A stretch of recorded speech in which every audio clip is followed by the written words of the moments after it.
Le journal Marianne, grand ennemi de la gauche de gauche, a décidé de partir en croisade contre tout ce qui pourrait être un petit peu éloigné du fait de ne pas faire une politique de droite. Tout en se racontant qu'ils sont de gauche et qu'ils sont centraux, mais que quand même, la pire chose qui pourrait arriver à l'univers, ça serait que la France insoumise arrive au pouvoir. Oui, ça serait vraiment terrible, messieurs, dames. Donc là, ces derniers temps, ils ont fait tout un tas de dingueries, notamment un édito par leur rédactrice, enfin leur directrice de rédaction, Eve Scheftel. Édito hallucinant où ils ont raconté que voilà, en gros, si LFI arrive au pouvoir, c'est la catastrophe pour les personnes homosexuelles, pour les personnes juives, pour les femmes. C'est vraiment mais des Pour les trucs. On est castors. dans des niveaux ouais, pour les castors, les sauterelles, tout le monde quoi. Tout le monde risque de très très mal vivre cette arrivée.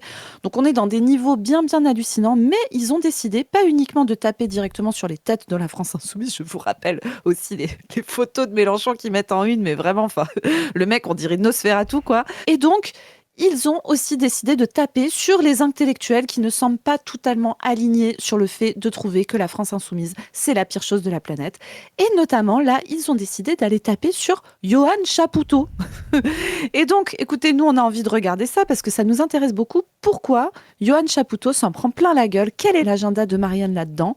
Et donc, pour ça, j'appelle mon ami Chris. Chris, comment ça va? Es-tu prêt à ce que nous regardons Marianne s'enfoncer dans la boue et le caniveau? Ben, je pensais pas qu'ils pouvaient s'enfoncer plus, du coup, parce que là, ils étaient dans la boue, le caniveau, dans le purin. C'était déjà pas terrible avec El Famoso, tu te rappelles le premier quand on était petit, Jean-François Kahn, celui qui était directeur de Marianne, le fondateur de Marianne, le fameux qui avait défendu DSK en disant que c'était du troussage de... Enfin, je te laisse le dire parce que... Oui, voilà. oui, il avait dit que c'était simplement un troussage de domestiques. Ah, ça va, ça va. C'est du Maupassant, c'est du Balzac. Et donc ça, on avait ça. Après, on a eu la période Maurice Safran, Natacha Polony, enfin vraiment des types de plus en plus réac, mais qui se disaient encore de gauche. Voilà, cette gauche réac qu'on a en France, laïcarde, qui pense que la laïcité est un athéisme d'État et qu'il faut bouffer du curé comme si on était au 19e siècle. Colorblind, c'est-à-dire qui croit que l'antiracisme est le racisme, voilà, qui pense que en fait les électeurs du Front National, ils ont pas tort de dire qu'il faut réguler l'immigration. Tu sais, c'est la gauche Michel Rocard, quoi. Peut pas accueillir toute la misère du monde, etc. Donc vraiment toute cette gauche qui n'a fait pendant la période de confusion que de donner des gages à l'extrême droite et à valider l'agenda de l'extrême droite sur l'islamophobie, sur le racisme, sur l'anti-immigration, sur la pénurie, sur soi-disant le modèle social français qui serait à protéger contre l'extérieur, contre l'immigration. Enfin vraiment, c'est vraiment un journal qui se dit de gauche, mais qui est authentiquement d'extrême droite. Il y a un vieil article d'ailleurs qu'on a fait nous au début de Position, allez le voir, il est encore d'actualité, où on avait dit la vraie extrême droite, elle est déjà au pouvoir. Elle s'appelle Caroline Fourest, Philippe Val, Marianne, et c'était aussi Charlie Hebdo. Tout cet agenda-là, il continue et ils vont le dérouler jusqu'au bout. Et là, on en a encore un bel exemple, quoi. Parfaitement. Et donc, tu vois, pour Marianne, c'est intéressant là de voir depuis un an, celle qui est à la tête de la rédaction de Marianne, c'est donc Eve Scheftel. Eve Scheftel qui vient de Libération, qui, que ce soit à Libération puis à Marianne, a été recrutée par Denis Oliven. Denis Oliven, vous voyez un peu qui c'est, les amis, ou pas? Denis Oliven, alors parcours très intéressant, formé à la NCR, dis donc. Il commence à y avoir une sorte de Ouais. pattern quand même, Non, il faut pas avec le dire, ça. ouais, avec les trotskars de cette époque, mais bref, donc formé à la LCR, puis qui est passé par le CRS. On vous en a parlé dans la vidéo où on parle de Laurent Mauduit, invité chez Salomé Saké, parce que c'était censé être l'aile gauche du Parti socialiste. Et en fait, tous ces gens-là, qui étaient dans les années 70, etc., ensuite se sont mais convertis au néolibéralisme. C'est même pas qu'ils se sont convertis, c'est qu'ils sont devenus eux-mêmes les premiers prophètes du truc. Et après, Oliven, il est passé par Canal+, etc. Il a été embauché par le groupe Lagardère, le groupe de médias Lagardère. Fin 2010, il y est resté assez longtemps. Et ensuite, il est passé dans le groupe CMI France. Et là, il est vraiment branché les médias du printemps républicain, quoi. Donc, Franc-Tireur, leur espèce de télé, là, qu'ils ont récupéré, Nouveau là, parce que... 19. Oui, voilà, c'est ça. Il passe à Libération assez longtemps, etc. Bref, Voilà, Denis Oliven, c'est ce gars-là. C'est intéressant donc... ce que tu dis sur le CRS, je rajoute, parce que le CRS était vraiment, comme tu dis, dirigé par Chevènement et Alain Gomez, et qui sont devenus vraiment... Chevènement est devenu un républicain réac, comme on le sait, voilà, avec son MRC, et Alain Gomez est devenu un grand patron de gauche, et vraiment, Denis Oliven, c'est vraiment la synthèse des deux, patron, réac, Marianne, quoi. C'est le CRS, qui était un truc intéressant, mais qui a vraiment mal fini, a vraiment enfanté ça, quoi. C'est ça. Et donc, il nomme Eve Scheftel à la tête de Marianne début 2025. Donc, vous voyez, ça fait un peu plus d'1 an. Et en fait, ça se met à grincer des dents très, très fort dans la rédaction de Marianne quand elle arrive. Parce que, en gros, il y a des syndicats qui dénoncent le fait. Donc, elle arrive en disant qu'elle veut poursuivre une ligne, attention, chaque mot est important, républicaine, sociale, universaliste et laïque, aussi intraitable avec l'antisémitisme qu'avec le racisme.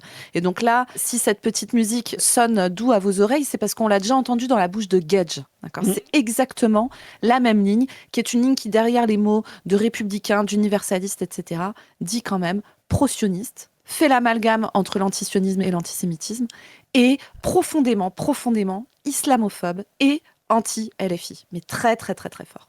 Donc c'est vraiment cet agenda-là. C'est la ligne du groupuscule, think tank, cercle d'influence, Laurent Bouvet, le printemps républicain. Laurent Bouvet est décédé aujourd'hui, qui a créé cette ligne de A à Z et qui vit aujourd'hui à travers l'organe Marianne. Un peu franc-tireur, mais franc-tireur a d'autres influences que le printemps républicain. Tu sais, un peu la revue des deux mondes, le point BHL, tout ça. Très atlantiste. Voilà, très atlantiste. Eux seraient presque souverainistes un peu. Voilà, donc c'est vraiment cette ligne qui s'est rangée derrière le sionisme d'ailleurs. Et c'est vraiment cette ligne, printemps républicain, c'est-à-dire l'aile d'extrême droite du PS et qui continue d'influencer et qui vit aujourd'hui avec Gage et Marianne, quoi. Voilà. Totalement. Et donc, en fait, quand même, ça se passe mal dans la rédaction de Marianne depuis qu'elle arrive. Et en septembre 2025, il y a une motion de défiance contre elle. 92% de la rédaction de Marianne participe. Et cette motion de défiance recueille 71% des voix.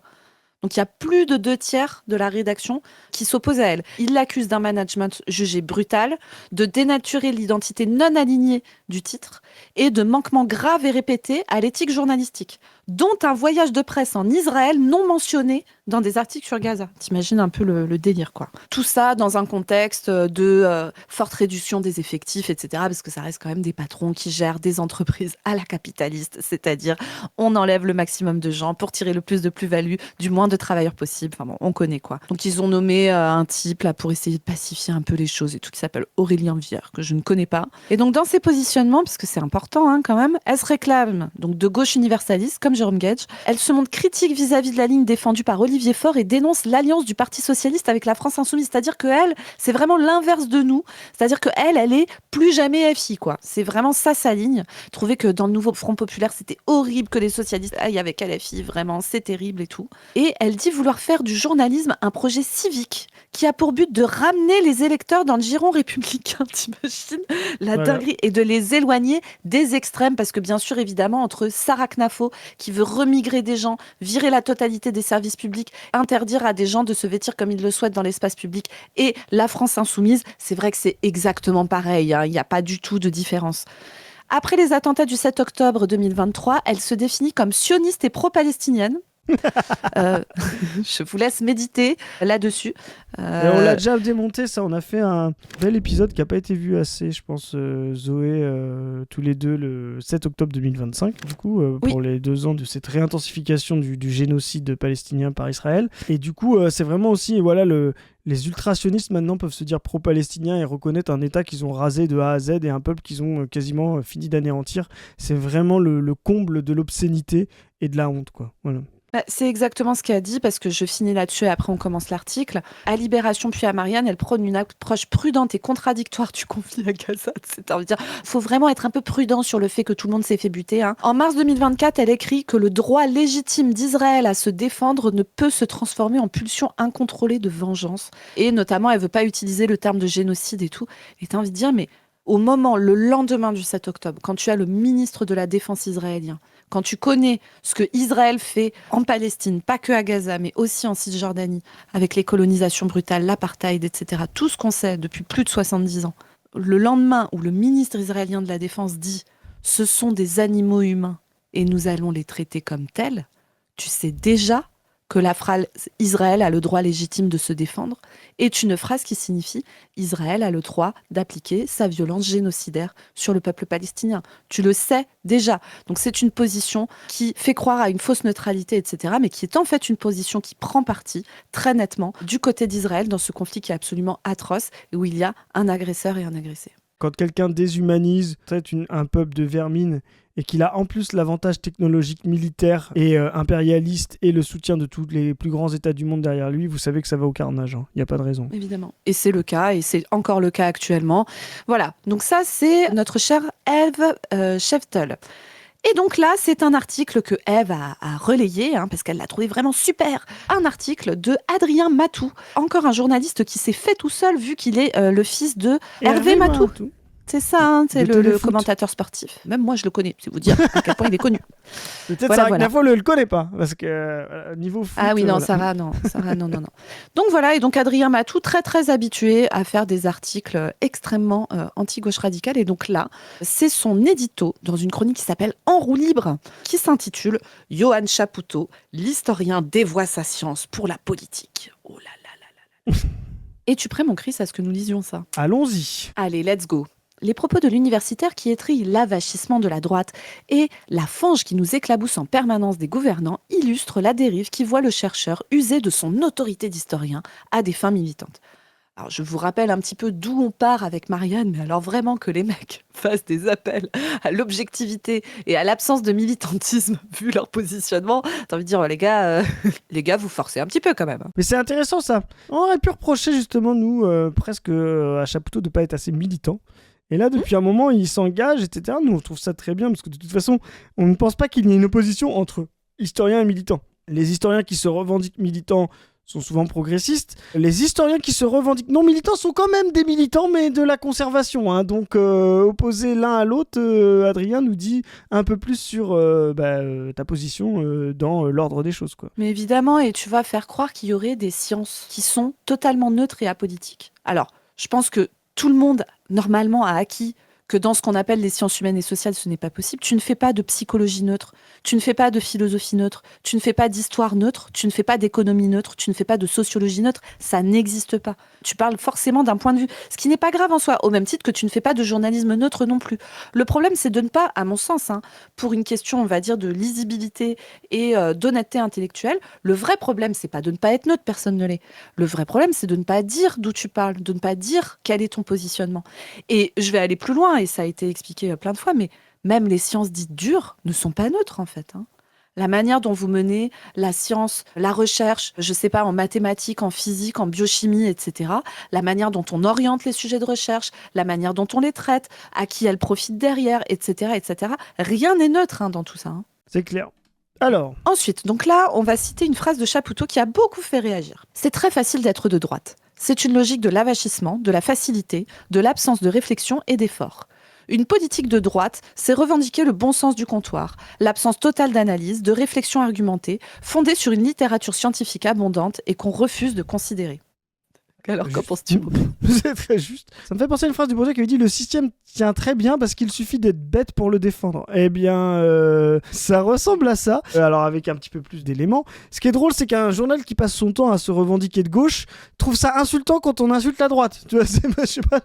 Nous, on se sent pas concernés quand des gens traitent la droite d'avachi, de faible, d'absence de réflexion. Mais eux, ça les énerve à Marianne. Ce qu'il dit quand même. Qui sont pas de gauche comme tant que ça, quoi, voilà. Mais moi je suis plutôt d'accord, et effectivement on le voit de plus en plus, nous, nos capsules, et notamment le très gros travail de mes camarades Zoé et Padu sur les paye-ton droitard le montre à chaque fois. C'est vrai que le droitard est vraiment l'espace de la non-réflexion. C'est-à-dire de se soumettre aux évidences, se soumettre aux impressions. Je me rappelle du camarade Antoine Goya qui avait fait une vidéo légendaire où il s'en prend à un imbécile, là. Vraiment un gars qui a une chaîne avec un renard, là. Ah, Modin Malin. Voilà. Quelle experte en droitard, cette Zoé. Voilà. Oui. Je me connais très bien. Et donc, il avait appelé ça l'impressionniste. Parce que le gars, il avait tout le temps dire « j'ai l'impression que ». Et effectivement, tu vois, ce que décrit de manière un petit peu plus vive Chapoutot, là, c'est vraiment ça. C'est vraiment des gens qui ont des impressions, des ressentis, et qui en font des théories générales et des visions générales de l'histoire. Enfin, c'est vraiment catastrophique, quoi. Mais ça, c'est lié au fait que la droite, c'est défendre l'ordre établi, tu vois. c'est garder l'ordre social tel qu'il est, etc. Donc, comme tu es du côté du pouvoir, le discours que tu tiens quand tu es de droite, c'est le discours qui est tenu partout, tu vois, c'est le discours qui est tenu dans les médias, par ton patron, par ton chef, par machin. Donc c'est pour ça aussi que ça passe pour le bon sens, parce que tu vois, objectivement, ça pourrait être le bon sens de dire, mais en fait, c'est pas les patrons qui bossent, c'est les travailleurs, tu vois, ça devrait être le bon sens. Ça, exactement. Et c'est une forme d'ailleurs de militantisme, tu sais, du quotidien, de faire ce travail à la machine à café au boulot, de faire rentrer, on va dire, dans les phrases que tout le monde se dit, avec qui tu penses que tout le monde est d'accord, des trucs de gauche, quoi. C'est aussi une partie du travail militant d'aller là-dessus. De faire que le bon sens, ça redevienne un peu autre chose que le bon sens des dominants, des puissants, etc. Et si la droite est autant hégémonique au départ, c'est aussi pour ça, tu vois. Et il faut un bon sens de gauche, un bon sens prolétarien qui reprenne l'hégémonie. Voilà.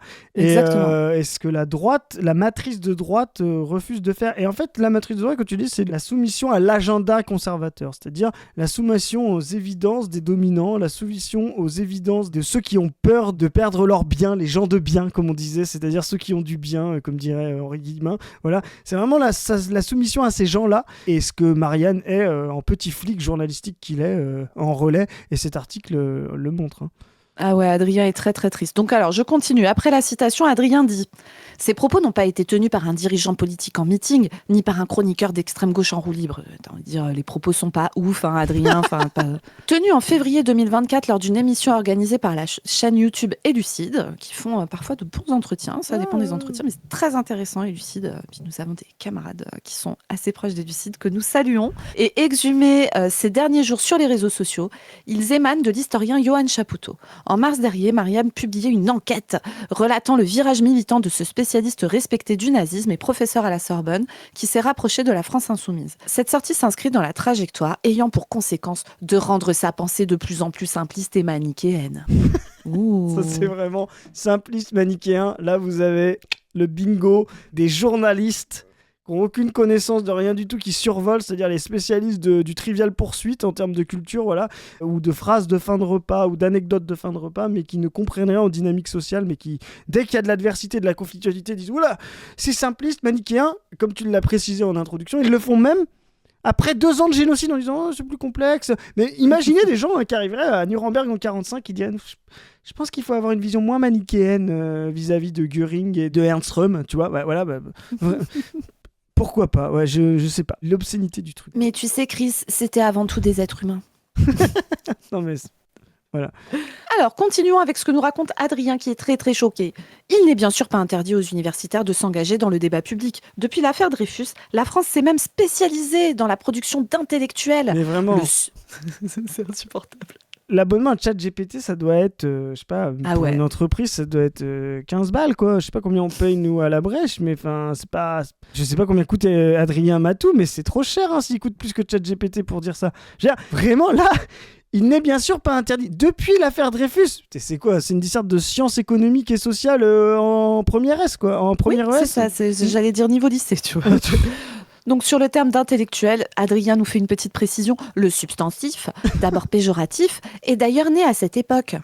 Échappant à leur tour d'ivoire pour descendre dans le siècle, pour reprendre l'expression de Michel Vinocq. Donc voilà, on en est là. Zoé, t'es d'accord? Là, ton alerte à Science Piste est déclenchée. Là, il y a des petites citations de cons qui ne veulent rien dire. Oui, ça sent le Science Piste. Là, on est dans l'épreuve d'admission à Sciences Po, là, l'épreuve de culture G, là. Enfin, c'est écrit, quoi. Alors, sachez que j'aurais beaucoup aimé vérifier si Adrien Matou est un Science Piste, mais malheureusement, il n'a pas de wiki. Donc voilà, je suis très triste si quelqu'un a le CV de Adrien Matou. Il a au moins fait droit. Option sciences politiques à la fac, c'est sûr, tu vois. Si je n'ai pas fait Sciences Po, regarde la suite, c'est obligé, tu vas voir. Alors, la sociologie est un sport de combat, disait Pierre Bourdieu. Oh putain, t'as 35 ans, t'as été militant, genre à mon avis République souveraine ou autour de ça, t'as vécu du Bourdieu, t'as vécu Sciences Po, t'es journaliste, là ça y est, c'est plus un article que t'as écrit, c'est un CV quoi, tu sais, c'est vraiment... C'est fou, quoi. Pour revendiquer ses interventions à caractère politique, et l'on devine que Yoann Chapoutot souhaite appliquer cette maxime à sa discipline, l'histoire. Le quadragénaire se démultiplie. Pour poursuivre cet objectif, chronique dans Libération, participation aux conférences et ouvrages de l'Institut La Boétie, Oh, le le fou. think tank affilié à LFI, publication d'ouvrages, 3 petits points, oui c'est très grave, hein. Vraiment, on est tous extrêmement choqués, hein, Vraiment, comme Adrien. c'est un porteur de valise, en fait. Chapoutot. Ah oui, oui, tout à fait. Sauf que s'engager est une chose, militer en est une autre. Chapoutot entretient volontairement la confusion entre les deux, puisqu'il se prévaut de sa qualité d'universitaire reconnu pour promouvoir des thèses douteuses, en filigrane d'un processus de radicalisation à gauche qui le voit adopter des mots de plus en plus violents pour satisfaire son auditoire. Cela a débuté en 2020 avec Libre d'obéir. Ah oui, alors là, ça leur a pas fait plaisir. C'est le moment où Chapoutot a étudié, voilà, on va dire les modes d'organisation de l'État nazi, notamment, et a montré les proximités et même l'héritage qu'il y a eu de ces modes d'organisation qui se retrouvent dans les écoles de commerce aujourd'hui. Oui. Très bon livre, et d'ailleurs qui est sorti en roman graphique Ouais. il y a pas longtemps. Je sais que toi t'en avais parlé, Chris. Figure-toi que j'ai ce roman graphique chez moi depuis peu et qu'effectivement c'est très bien. Un essai fort critiqué par ses pairs dans lequel Johann Chapoutot trace d'un trait d'union entre le nazisme et le management néolibéral. Oh, ça c'est vraiment critiquer le néolibéralisme, c'est vraiment pas bien, hein. Bah ouais. Depuis l'année dernière, dans la foulée de la publication de Les Irresponsables, l'historien martèle que nous revivons les années 1930 et la montée du fascisme, multipliant les comparaisons aux chausse-pieds, au mépris de toute rigueur historique. Alors je vous rassure, à aucun endroit Adrien Matou ne va expliquer concrètement quel est le manque de rigueur, hein, parce que lui, Ouais. Adrien Matou, la grosse rigueur, il connaît, il n'y a pas de Lui, il problème. peut critiquer. Lui, journaliste, c'est au-dessus de tout. Tu vois, tu peux dire à un historien qui raconte de la merde, tu peux dire à un militant qu'il fait pas bien. Tu vois, journaliste, ça te permet de faire ça. Tu vois. Alors, ce qui est drôle, c'est que personne n'avait de problème quand les gens font des comparaisons avec les années 30, comme Laurent Mauduit, par exemple. C'est Non. pour dire, il y a des gens, ils sont trop à gauche, comme le KPD. Et ils veulent trop pas gouverner avec la social-démocratie qu'a trahi et avec le centre pour empêcher l'extrême droite. Ça dérange pas comme comparaison. Mais quand effectivement Chapoutot vient sur les thèses de la pas du team, allez voir la capsule qu'on a fait sur Mauduit et Salomé Saké. Lui, il vient sur justement le fait que dans les années 30, si le nazisme est venu au pouvoir, c'est justement par la conviction de la bourgeoisie. Ce n'était pas inéluctable, c'était un choix de la bourgeoisie, ce que ça on savait, mais c'était aussi un choix de la social-démocratie, de sa trahison et de sa volonté de faire barrage avec le centre, avec la droite, plutôt que de s'allier avec le KPD, c'est-à-dire les communistes de l'époque, les héritiers de Luxembourg et Liebknecht, que eux-mêmes avaient fait assassiner 10 ans plus tôt, en 1919, quoi. Parfaitement. Hop. Donc, continuons. Désapprouvé par ses pairs. Alors qu'il rejetait auparavant le décalque de l'entre-deux-guerres à notre époque, Chapoutot ne cesse depuis des mois d'énumérer les similitudes entre la manière dont Hitler et ses sbires se sont saisis du pouvoir dans la République de Weimar et la supposée dégringolade de l'extrême centre vers l'extrême droite d'aujourd'hui. De quoi s'attirer les applaudissements à tout rompre de toute la sphère médiatico-militante de gauche. Alors, tu mets qui dedans, Adrien Matou? Parce qu'il n'y a pas Libé, il n'y a pas Le Monde, il n'y a pas... Enfin, C'est la pas du team, c'est vous les gens, hein. Force à nous, Ah oui. force à vous les commentaires. Hop, il Ouais. parle de vous dans Marianne là, hein. Si Ouais, vous avez carrément. aimé ça, c'est vous. Qui aime à se penser en héritière du Front populaire en lutte contre le fascisme et hurler au retour de la bête immonde. L'argument d'autorité est tout trouvé. Si un ponte universitaire spécialiste du nazisme le dit, comment nier la réalité? C'est oublier que, comme le montrait notre enquête, un grand nombre de spécialistes académiques s'étranglent devant les anachronismes de Chapoutot, dénonçant, à l'image de Thibault Le Texier, chercheur au Centre européen de sociologie et de sciences politiques, une histoire rétrospective, conçue pour caresser les militants dans le sens du poil. Alors, je n'ai pas lu les bouquins de Thibault Le Texier, mais il y en a qui ont l'air pas mal. J'ai un peu envie de les lire et tout. Il a bossé sur l'histoire du marketing, notamment un bouquin qui s'appelle La main visible des marchés. Ce qui m'amuse, c'est que justement, cette opposition avec le militantisme, pour moi, justement, l'histoire, ça devrait être toujours qu'un appareil et qu'une matière destinée à résoudre des problèmes, et donc à transformer la société, et donc à être militant. Ça ne doit jamais être une matière de pur savoir. Ça, c'est vraiment le conservatisme et la passivité bourgeoise, c'est de faire des matières de recherche, de la pure érudition et du pur savoir, dans l'objectif, tu sais, très encyclopédique, d'accumuler les connaissances sur le monde, de l'extérieur, etc. Il y a un côté, tu sais, avec le progressisme en moins, parce que là, on est non pas à l'ascension du mode de production bourgeois, mais un peu à son dépérissement, mais vraiment ce côté, le savoir nous dépasse tous, nous transcende, etc. Non. Le savoir est une façon, est une activité nécessaire à la pratique de la transformation du monde. Et donc, quand il est bien utilisé, il est militant. Caresser les militants dans le sens du poil, c'est précisément ce dont se rend coupable Chapoutot lorsqu'il insulte les personnes de droite, dans une saillie grossière qui conforte ses suiveurs dans leur sentiment de supériorité morale et intellectuelle, mais n'instruit en réalité personne. Quand vous êtes à gauche, ça demande de dépasser l'individu pour penser le citoyen et l'intérêt général. Lâche l'historien, goguenard. Dire que c'est bien de payer des impôts, c'est un peu contre-intuitif, mais on peut y arriver quand on a un cerveau. Oui, ça va. Mais il a chambré. Et là, t'as Adrien qui est là. Non, mais quand même, c'est pas gentil de dire que les gens de droite, ils sont méchants. T'es là, oui, bah merci, Adrien. Enfin, vraiment. C'est bien, c'est qu'on n'a jamais eu autant d'hégémonie de droite dans ce pays. Hein, mais oui. Et d'extrême droite. Mais il y a des journaux qui se prétendent de gauche universalistes qui trouvent qu'il faut être gentil avec les gens de droite. Ouais, parce qu'on n'est pas assez. Des vrais rebelles, vous. Ouais, c'est ça, on leur tire pas assez les pompes, je pense. Et ça, c'est vraiment des journalistes, tu vois, qui étaient vraiment de gauche, mais qui se sont empressés de rejoindre Vichy, tu vois. Vraiment, c'est classique, quoi. On doute que cette analyse à très gros sabots soit validée par le moindre politiste. Bon, moi, j'ai un avis sur les politistes, hein, mais bref. Mais attendons la suite du propos, les politistes neutres, tu sais, qui sont pas militants, parce que c'est très grave d'être militant. C'est bon, hein.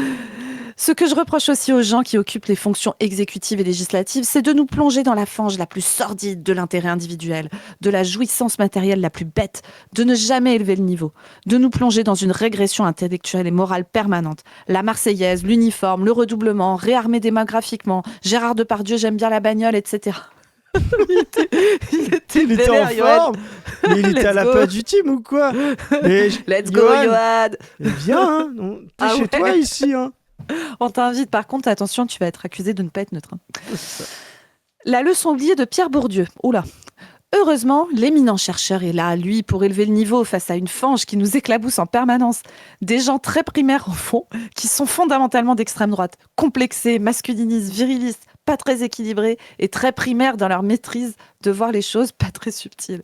Oui, bah, il a dit que vous étiez tous des cons, après c'est vrai, hein, donc bon bref, je sais pas, faites des efforts. Le très équilibré et subtil Johan Chapoutot semble avoir oublié une autre leçon de Bourdieu. L'autonomie de la science est la condition de son efficacité politique. Alors je te conseille, Adrien, d'aller regarder l'excellente vidéo qu'a fait notre camarade Padu sur sa chaîne principale, sur la science et sur la neutralité dans la science. Et tu vas même... Oui, et tu vas même pouvoir aller regarder aussi les 2 vidéos qu'on a fait sur Mos Majorum, un abruti d'extrême droite. Alors, c'est pas gentil, je sais, je dis que c'est un abruti, mais ce n'est pas une insulte. C'est une description factuelle et neutre de la réalité. Tu peux aller voir aussi ces 2 vidéos où nous répondons à un débile d'extrême droite appelé Mos Majorum, qui trouve ça très très grave de ne pas voir qu'en fait la science, il y a des sciences neutres, où on va pouvoir t'expliquer vraiment en détail, et là ça parle vraiment de philosophie des sciences, d'épistémo, c'est passionnant. Vas-y Adrien, tu vas apprendre des tas de trucs. Par contre, attention, c'est pas neutre, hein. Attention. Et là, tu vois, ça m'énerve. Parce qu'il m'oblige quoi, Adrien là. En plus, Adrien avec un H, hein, les mamans qu'on lit Marguerite Yourcenar, là, ça me cringe, voilà. Mais bon, bref, faire littéraire, tu mets un H à Adrien, voilà, c'est vraiment antipopulaire pour moi. Bref, et donc, Adrien Clouès, tu nous regardes, force à ta maman. et donc, mais tu vois, là, il m'oblige à défendre Pierre Bourdieu. Alors Dieu sait que je suis pas d'accord avec Pierre Bourdieu sur sa vision de l'intellectuel universel, etc. Mais même ce qu'il parle quand Pierre Bourdieu parle de l'autonomie de la science et de son efficacité politique, c'est une autonomie de champ, c'est-à-dire une autonomie à l'écart du monde. D'ailleurs, le premier, c'est du monde journalistique que représentent Marianne et Adrien Matouche, parce que Pierre Bourdieu te cracherait à la gueule de l'avoir cité tellement lui se mettait à l'écart de ça, c'est ce monde de l'opinion, du journalisme, etc. C'est une des premières autonomies, et effectivement aussi à l'autonomie du pouvoir économique, du pouvoir politique, etc.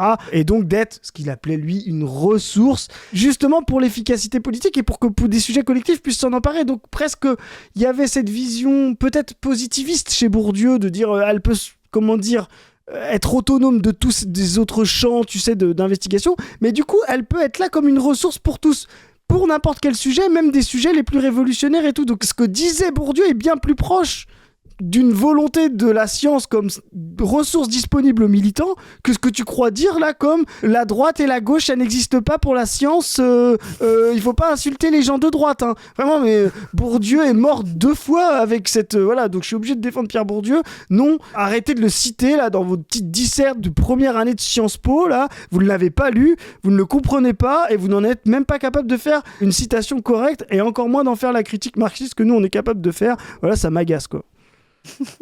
Allez, on finit avec l'incroyable article d'Adrien, tu vas voir, la fin est tout aussi nulle. C'est parce qu'on continue à appliquer la rigueur et l'exigence des méthodes universitaires qu'on peut envisager de leur donner une application dans le débat public. Abandonner tout sérieux en continuant à se prévaloir de son statut de chercheur, ce n'est pas être un intellectuel engagé, mais un mandarin militant. Oh là là, c'était la purge. Alors juste quand même qu'on rappelle, en fait, si Adrien est autant fâché, c'est parce que ce que dit Chapoutot, ça va pas dans le sens de la ligne politique de Marianne.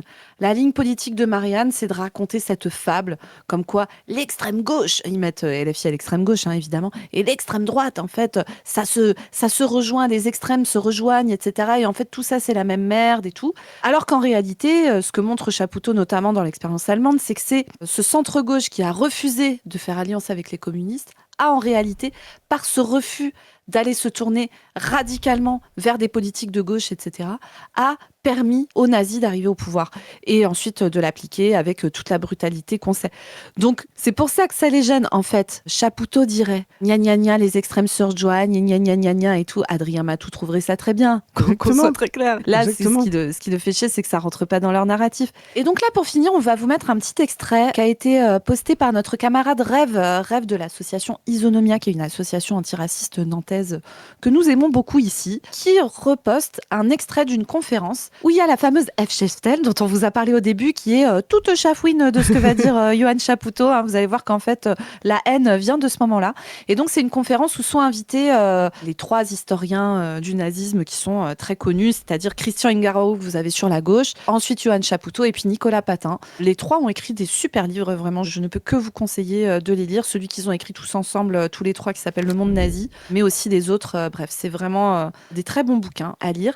Et donc, on va laisser un peu Johan faire pleurer Ève.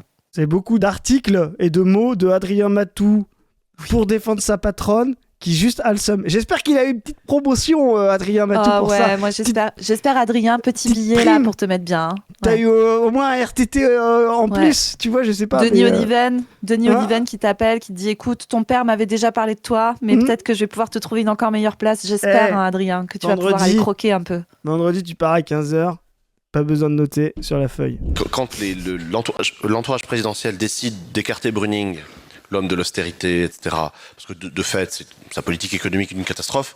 Hein, l'austérité, ça ne marche pas, ça ne marche jamais. Bon, voilà, là aussi. C'est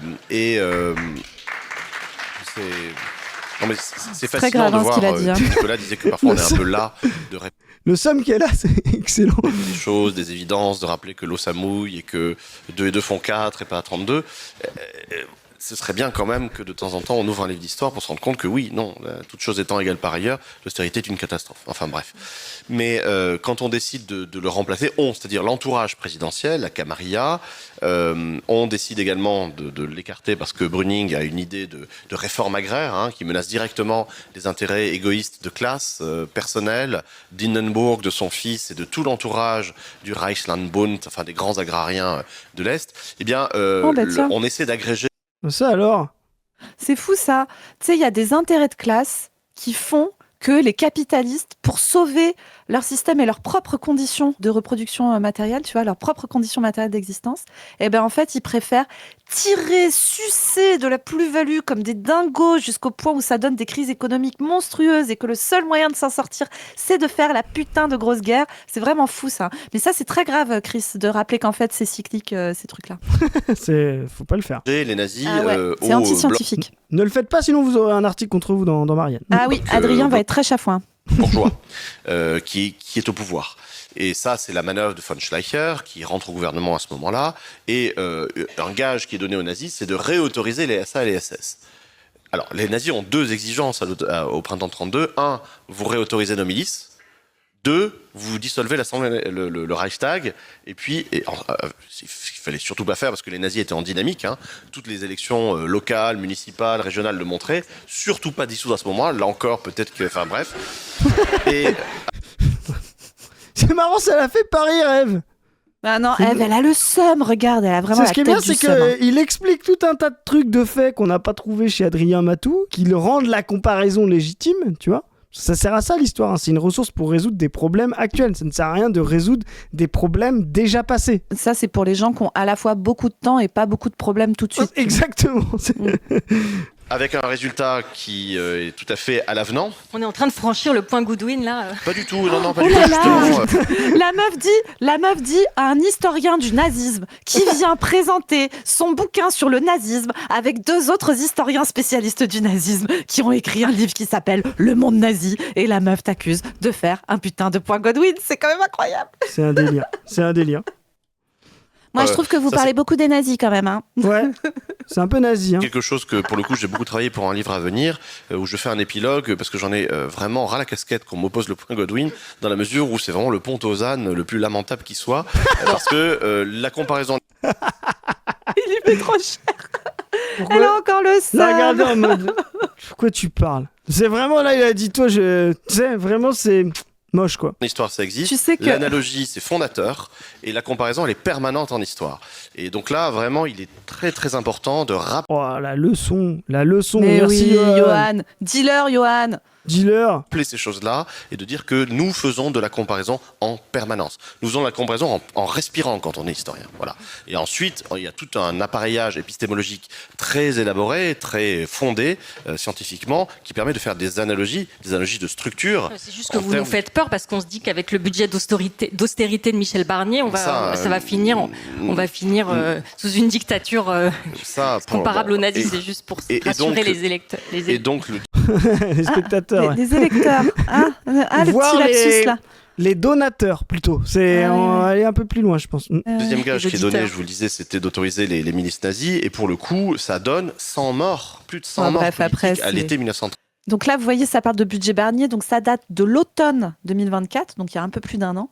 Et si vous faites bien la chronologie, leur fameuse enquête, Marianne, sur Chapoutot, qui est vraiment le pire de tous les gens, des historiens, c'est horrible, on a fait une enquête pour montrer qu'en fait, finalement, c'est un militant maintenant et tout. Donc je vous fais la chronologie. Ève s'en prend plein la face et se fait faire fermer la gueule sévère en automne 2024 quand elle est encore chez Libé. En janvier 2025, elle passe à la tête de Marianne. En mars 2025, ils sortent leur enquête anti-Chapoutot. C'est vraiment genre, putain, ah là là, le positionnement politique, ça tient à 2-3 petits égos un peu brisés de gens qui sont habitués à ce qu'on les suce un peu trop, hein. C'est ça la vérité. Hein. C'est ça. Non, mais c'est bien parce que ça permet de rappeler à quoi sert l'histoire, justement. Et il le dit bien. On respire les analogies et les comparaisons. Comme on dit, l'histoire, ça sert à convoquer des structures significatives identiques dans le passé.